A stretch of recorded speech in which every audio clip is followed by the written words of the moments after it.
Okay, so after the east has gone, and I mark that by keeping them on top, that way I won't double pick them. Of course, I'm going to have to look that roll up if it happens, and it's sure to happen at some point.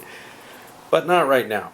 We're going to see the Romans go next, and I'll take an activation for them. And of course, I have to pay my buck, and I'll be drawing a card, which is, again, one of these revenues and stability ones. Rome plays out their action, being able to move up. They attempted to plunder Rome. They captured both the cities back. They attempted to plunder Rome. They failed. Yeah, that didn't sound like a great idea anyway, but unlike something like Imperium Romanum, there's no limit here. There's no real effective plundering. It's just cash you'd get for it. So you could look at it as additional taxes levied or whatever. And now the Italian army's back here. Now, there's still a chance that Pyrrhus will attack there. This is the center of where he's operating. He needs Rome, and he needs to get rid of that army to be able to really operate. Of course, he could just slash back south, but there's no really easy way to get there. So it may be easiest to fight his way through Rome itself. Supplies don't really matter except for that line that you have to trace at the end of your turn. And this wouldn't be a problem because he is in a town, if I understand things correctly. The Romans have an extra action. They rebuilt Rome itself. They don't want to rebuild this. The reason being, it'll fall fairly easily. They might need the money. They might be able to launch something out of Cisalpina or whatever. They just don't want to throw money away on something that might get lost. We'll see. Pyrrhus has taken himself to something of an exciting battle. If he can't wipe Rome out, more or less, this doesn't work. He disappears at the end of this. He has to knock Rome out as a power for this whole ploy to work. Now, he can't be used over in the east. That's one of the restrictions of this particular historical scenario, because otherwise he could probably pretty much knock out the Seleucids. So, I've triggered, by the way, it was obviously a Greek activation. Moving this way didn't seem as appealing. I ran around this way. Hopes maybe the Romans intercept. No, not a chance. Ended up taking this city. Now I've got enough movement, I moved back in. Ended up even.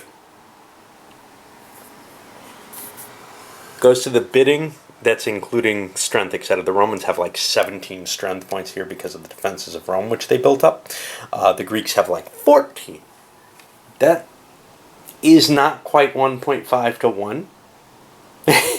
So the Romans get a bonus in their favor. That's a -1 then in terms of the battle.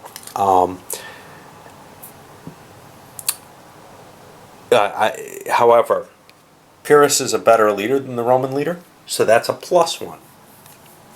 It's only allowed one level because of the fort, the city. So now we're at 0. Bidding went on.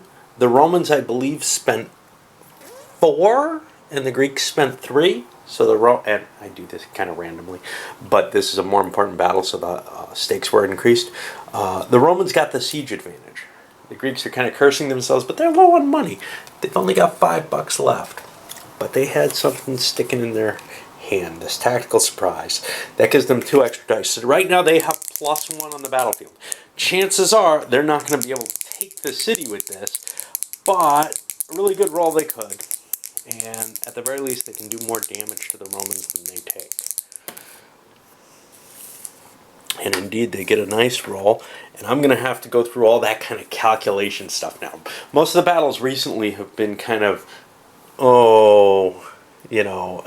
it just falls. It's only when there's a close battle that you actually are fighting an enemy force or something that this becomes important. But it does mean a bit of number crunching. So I'm going to do that off camera. Well, that ended up in 6 losses for Pyrrhus and 8 for the Romans. The Romans take a big old double legion as their loss there. The Greeks lost a couple of heavy infantry. But that puts me in an interesting situation, which is that of militia. I lost a battle. By the way, the Greeks didn't have enough movement, plus this was a siege, so they couldn't do anything about it. So they had to leave the space, essentially. They didn't have enough to come back. But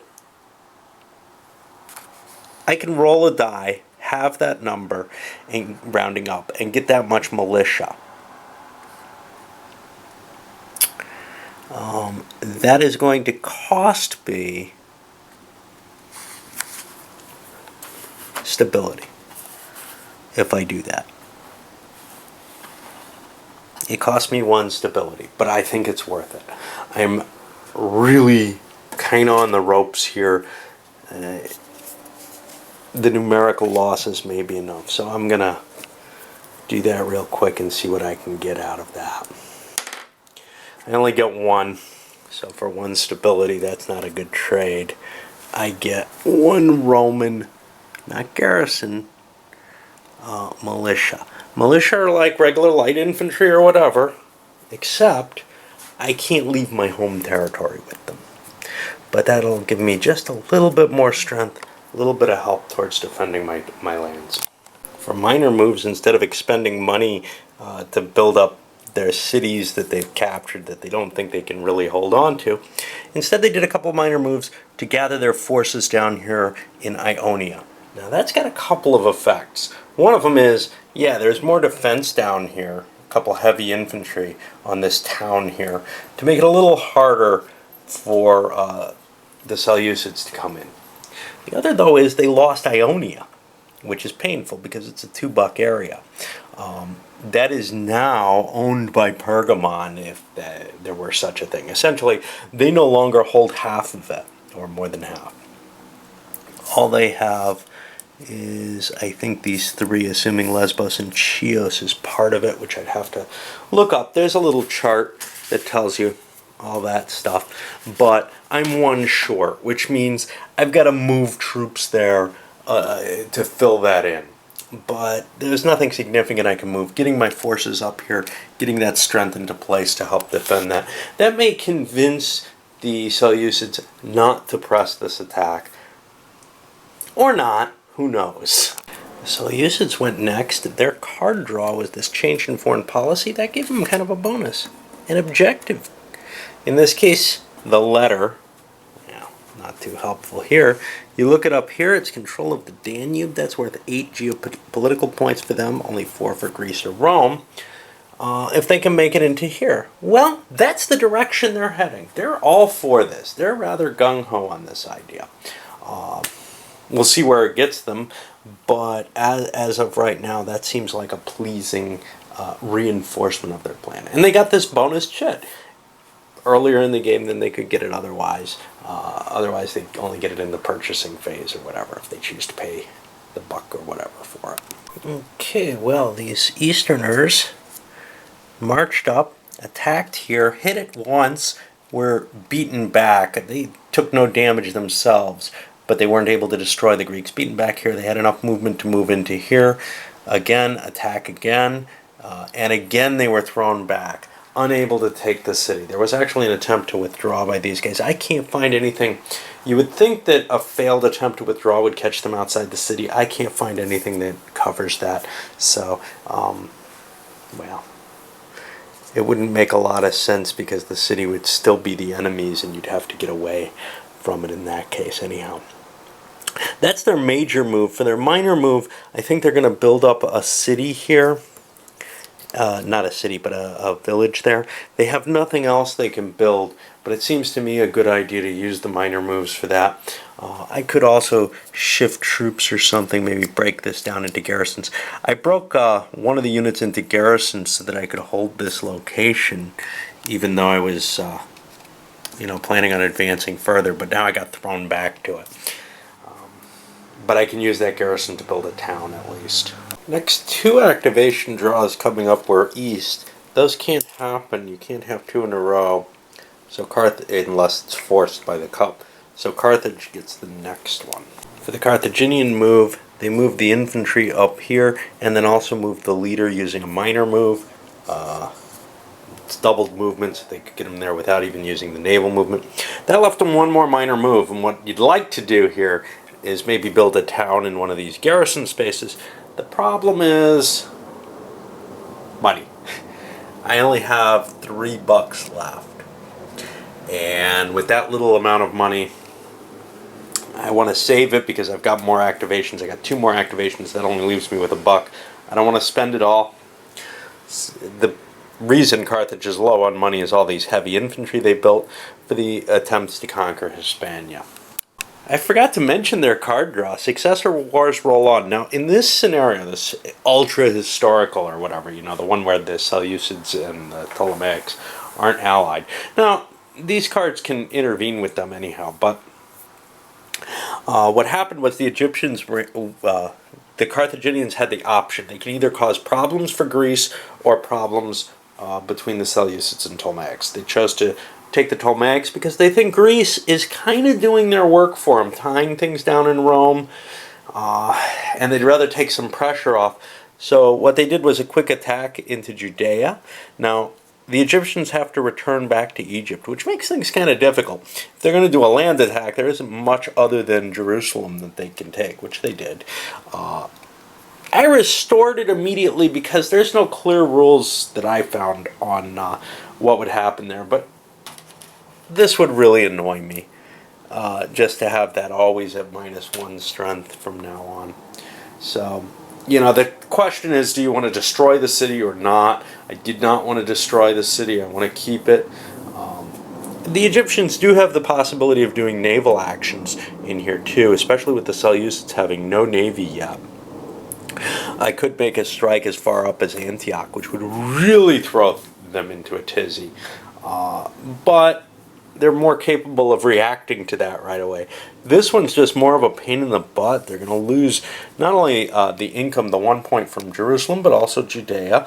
And now they no longer control the east as a whole. So that's cost them 3 income, and it's quite far away for them to deal with. For the Roman activation, which just came up, they decided finally to play their Pontus card. That's going to throw the Pontus activation shit into the thing. And I'm adding Roman armies for Pontus.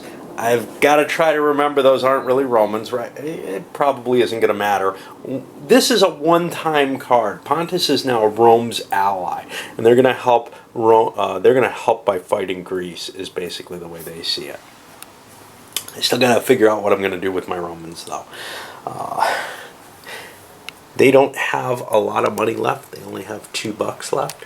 They spent a good deal on building cities, etc., and really don't have a lot of options right now. They can't spend money.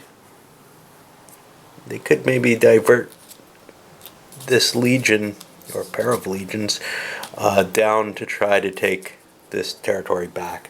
At least, you know, make it so that they're not losing the point. Well, they're not going to be able to gain the points for that city anyhow.